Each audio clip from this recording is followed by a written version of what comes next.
Hi, my name is Remigiusz Synowiec and I'm the Global Product Manager in ESAB.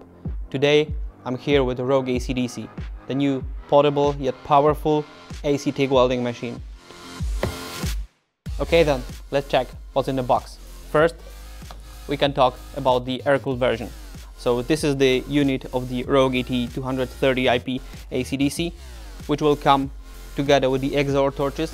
This is the EXAOR SR17. You will get also the work lead clamp, which is 3 meter long, and 4 meter long gas hose.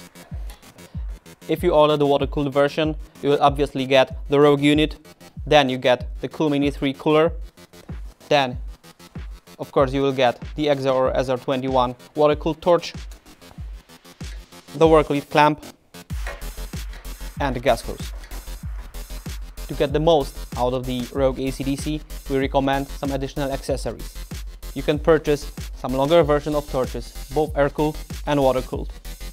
The remote control, the foot pedal, the trolley, and of course for the MMA welding, the electrode holder.